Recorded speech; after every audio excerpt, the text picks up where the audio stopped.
संदेह की शुरुआत नियम तोड़ने वाली उस रात के बाद रिया और आर्यन का बंधन अटूट हो गया था। वे अब हर रात देर से मिलते थे। उनके बीच फुसफुसाहटों और गुप्त स्पर्शों का सिलसिला शुरू हो गया था। वे जानते थे कि उन्हें सावधान रहना है, लेकिन प्यार का जुनून अक्सर सावधानी पर भारी पड़ जाता है। एक दोपहर रिया अपने आर्ट प्रोजेक्ट पर काम कर रही थी। आर्यन उससे मिलने आया था। वे दरवाजे को हल्का सा खुला रखकर बात कर रहे थे। आर्यन रिया के कैनवस की तारीफ कर रहा था और उसका हाथ पकड़े हुए था। तभी अचानक आर्यन की माँ, रिया की स्टेप मदर, बिना दस्तक दिए चाय देने के बहाने दरवाजे पर आ गईं। उन्होंने दरवाजे को पूरा खोला।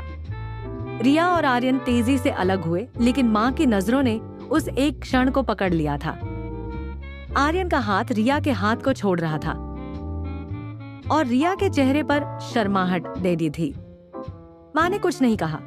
उन्होंने सिर्फ चाय का कप रखा और एक अजीब सी चुप्पी के साथ कमरे से चली गई। लेकिन उस चुप्पी में संदेह का तूफान छिपा था। उस शाम रात के खाने के बाद माँ ने आर्यन को बुलाया।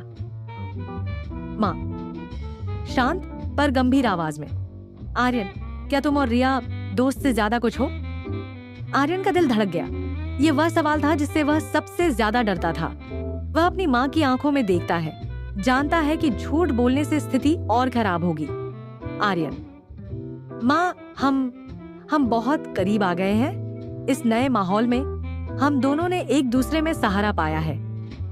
सहारा या उससे कुछ और? देखो, मैं तुम दोनों की भावनाओं को समझती हूँ, लेकिन तुम दोनों अब भाई बहन हो। आर्यन, एक परिवार हो। तुम इस घर के चट नियम का नहीं तोड़ सकते।